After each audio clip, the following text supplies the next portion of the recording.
Hey guys, Professor Bell, Comic Book University, and I'm here taking over Nerdarchy. They can't do a thing about it. Nope, but I've only got a limited time, so let's get right into it. Guys, over on my channel, Comic Book University, we're going to be talking about a whole bunch of really cool firsts and continuations. This week is a very special week in comic books. I'm not joking. It's special in the fact that if you're not currently on comics, or you've lost certain things with comics, or you're thinking that you want to actually jump on them, this is the time right now to do that. There's a lot of great jumping on points. I'm going to explain a bunch of them right now. One of them is Astonishing X-Men issue number 5. Now, we're only 5 issues into this, so check this out. That means after the next issue, because they always put story arcs in about 6. So when the trade paperback comes out, it's usually a collection of 6 comic books. So the trade paperback will probably be out in 2 months. But if you're to jump on it now, without the prices going up, and maybe some of them even going down, also taking advantage of second prints, you can grab all 5 issues so far, including issue 5 that just came out this week of Astonishing X-Men. Guys, this is a really good comic. This comic is heralding in the Shadow King coming back to, go check out the Shadow King. Comic Book University explained in a minute. Really good stuff. You get to learn who this character is. He was the main bad guy in the Legion TV series on Fox. But this is heralding the return of Professor X from the astral plane. Yeah, it turns out, even though his body is destroyed, he himself still exists.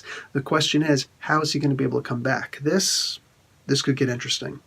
Guys, Batman Devastator one-shot. This is a one and only. While you could still collect all of the Batman Metal comics, this is one of the comics where it's an alternate universe. And in this alternate universe, Batman decides that he's got to kill Superman because Superman is going around killing everybody. It's kind of like a play off of the Injustice storyline.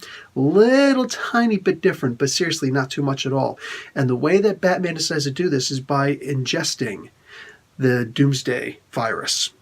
Yeah, so he's actually he actually takes in these spores in himself, he activates it, and he kills Superman. Actually kills Superman. Then he decides to come over to the standard DC universe because he's realized that Superman is not as cool as we've all thought that he was. Guys, Batman White Knight issue number 2. This is something completely different. This is also an alternate universe. A universe where it turns out the Joker isn't really such a bad guy. Oh, no. He's still evil. He still kills people, all that stuff. But the thing is, with the proper medication, he's as normal as the rest of us. But Batman can't seem to let it go. In fact, most people can't. And a bunch of people are starting to become a little bit more self-aware. They're realizing that the Gotham City Police Department has allowed Batman way too much leniency.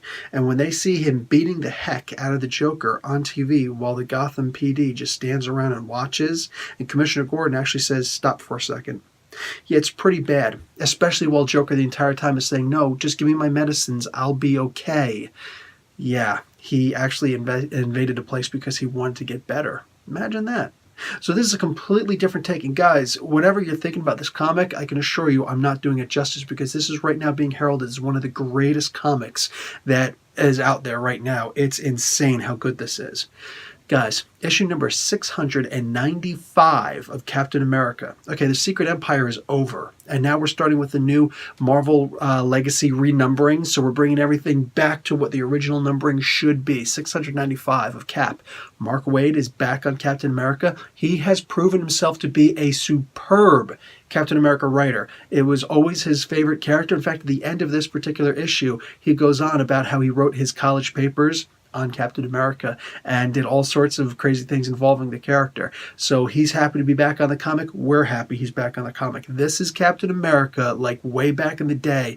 No joke. It might as well be Jack Kirby drawing him, almost, and Stan Lee writing, because this is really good stuff. Genuinely really good stuff. Guys, moving on, we got Guardians of the Galaxy, issue number 146. Legacy is taking place here also. So we renumbered it. If you take all the Guardians of the Galaxy comics that have come out before this, that's what you got. You got it up to issue number 146. And guys, this is a really, really good time to jump on because the Nova Corps is coming back into existence. You saw them in the first Guardians of the Galaxy movie. But more than that, it gets really cool because when push comes to shove, what do we got here? What we got is these guys going out looking for the Infinity Stones, otherwise known as the Infinity Gems, to form the Infinity Gauntlet. That's right, the stuff is going to be happening in the movies. As we speak, it's happening. Hope you guys got to see Thor Ragnarok, really good. Make sure you check out my spoiler and non-spoiler review for that movie. absolutely phenomenal movie, and I will go into exasperating detail. In fact, you can even check out my podcast where me and Lewis from the Geek Fortress have a conversation about the movie. It's worth it. It genuinely is. So, Nightwing, issue number 32. Guys, if you know Dick Grayson, and if you don't, Batman's Ward, the very first Robin, check out Nightwing, Explained in a Minute on Comic Book University. Yeah, I tend to explain a lot of characters. Anyway, Nightwing has more of an origin story than you think. It wasn't just him being saved by Batman in the wake of his parents being killed at Haley's Circus. Oh no, it actually gets a lot deeper than that. There was another character there who was sworn to protect his mom. How did this character, who eventually became known as the Raptor, a guy who was stricken by leprosy, how did he come to be this big villain who also helped to train Dick at one point?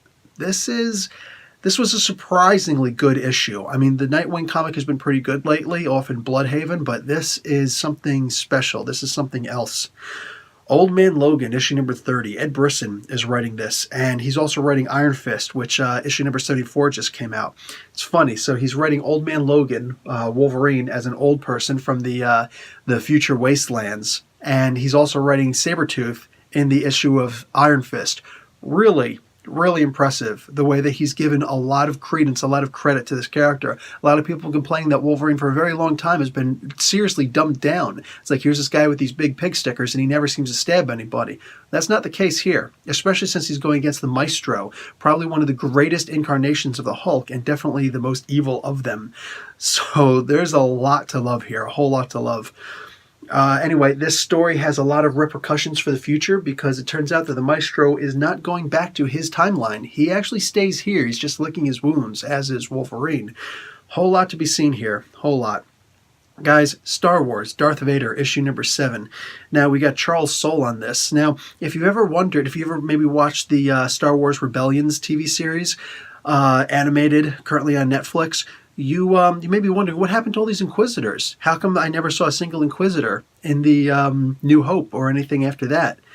I think we're getting into it in this. We're going to find out very quickly what happened to all the Inquisitors because Darth Vader has just been put in charge of the Inquisitors and he is chopping them to pieces. Why? Because he wants them to understand what loss actually feels like. That's pretty insane. That's pretty insane. And the last comic I'm going to talk about is Peter Parker, Spectacular Spider-Man, issue number 6. Now, this is right before we go into the Marvel Legacy renumbering, and it's pretty good. There was actually a huge surprise moment for me where it turns out that Spider-Man is having an interview with J. Jonah Jameson, and he reveals his secret identity to him. Guys, you may say that Dr. Octopus or Green Goblin or whomever is the greatest enemy of Peter Parker, but somebody who's been there since the beginning and even to this day, J. Jonah Jameson, and he reveals himself to this guy. Why would he do that? That's nuts. I about jumped out my chair when I read this. This was crazy the way that it works out. And then all of a sudden the FBI come busting in.